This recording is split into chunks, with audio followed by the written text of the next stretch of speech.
Assalamualaikum warahmatullahi wabarakatuh. Baik, di pertemuan kali ini saya Dea Amalia Salsabila di sini akan menjelaskan tentang pengimpunan dan penyaluran dana bank syariah.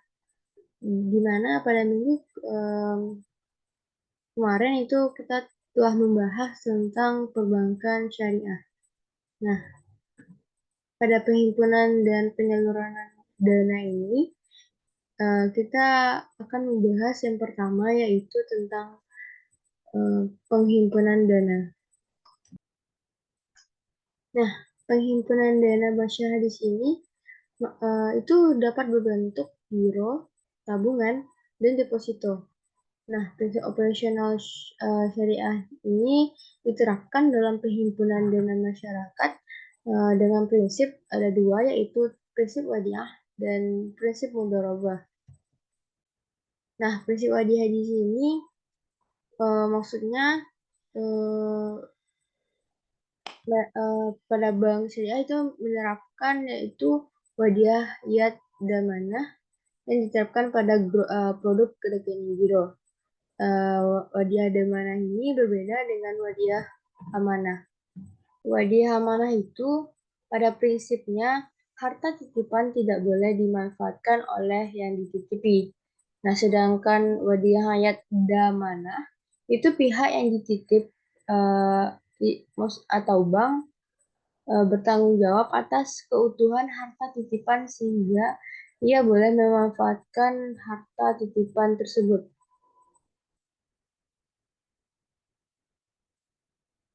Nah, adapun ketentuan dari prinsip wadiah ini, yang pertama yaitu keuntungan atau kerugian dari penyaluran dana menjadi hak milik atau ditanggung bank, sedangkan pemilik dana tidak dijanjikan imbalan dan tidak menanggung kerugian.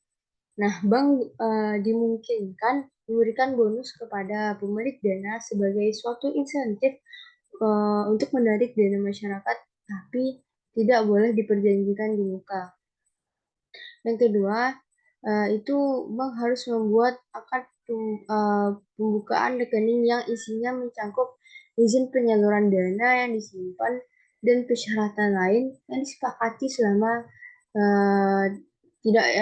tidak bertentangan dengan prinsip syariah. Nah, yang ketiga itu ada terhadap pembukaan itu bank dapat membuka pengganti biaya administrasi untuk sekedar menutupi biaya-biaya yang benar-benar terjadi.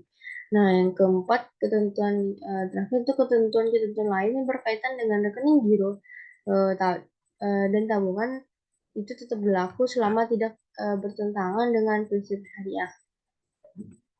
Yang kedua itu ada prinsip mudharabah, di mana penyimpanan atau deposan bertindak sebagai syahibul mal atau pemilik modal dan bank sebagai mudharib atau pengelola.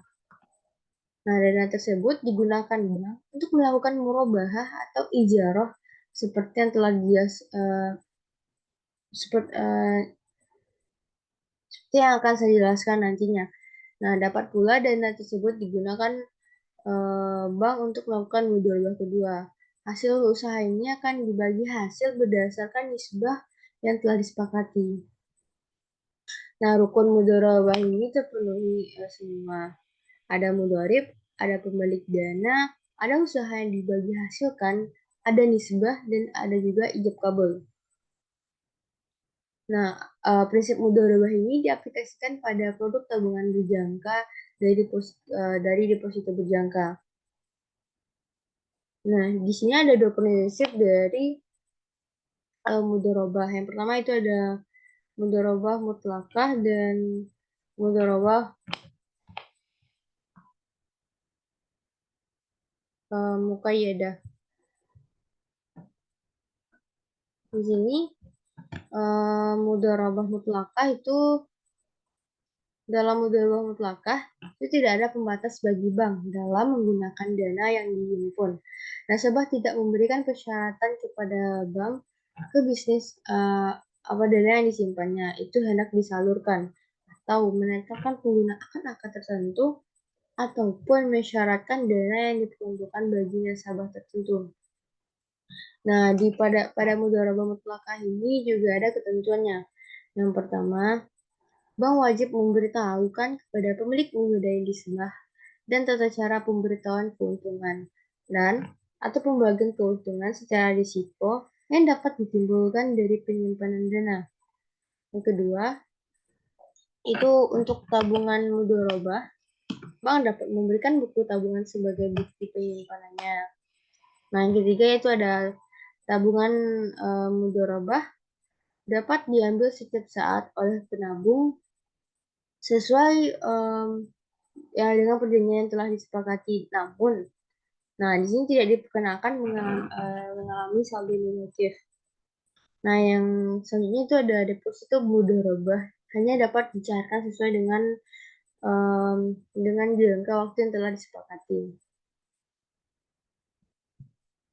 Nah, selanjutnya itu ada prinsip kedua dari prinsip mudharabah itu ada mudharabah muqayyadah, di mana maksudnya simpanan khusus atau restricted investment, di mana pemilik dapat menentukan syarat-syarat tertentu yang harus dipatuhi oleh pihak bank. Adapun ketentuan dari mudharabah muqayyadah ini, yang pertama itu pemilik dana wajib menetapkan syarat-syarat tertentu yang harus diikuti oleh bank dan wajib membuat akad yang mengatur persyaratan penyaluran dana simpanan khusus. Yang kedua, itu bank wajib memberitahukan kepada pemilik dana mengenai nisbah dan tata cara pemberitahuan keuntungan atau pembagian keuntungan secara risiko yang dapat ditimbulkan dari penyimpanan dana tersebut. Nah, apabila telah tercapai kesepakatan, maka hal tersebut harus dicantumkan dalam akta.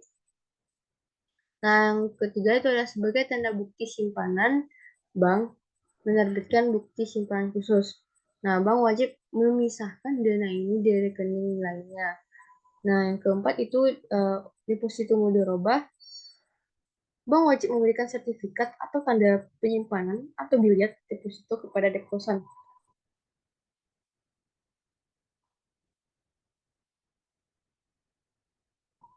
Nah, selanjutnya itu ada penyaluran dana. Dalam menyalurkan dana nasabah, itu secara garis besar, produk pembiayaan syariah terbagi ke dalam 4 kategori yang dibedakan berdasarkan tujuan penggunanya. Yang pertama, itu ada pembiayaan dengan prinsip jual beli. Yang kedua, itu ada pembiayaan dengan prinsip sewa. Yang ketiga, itu ada pembiayaan dengan prinsip bagi hasil. Dan yang keempat, pembiayaan dengan akad pelengkap. Nah, yang pertama itu ada prinsip jual beli.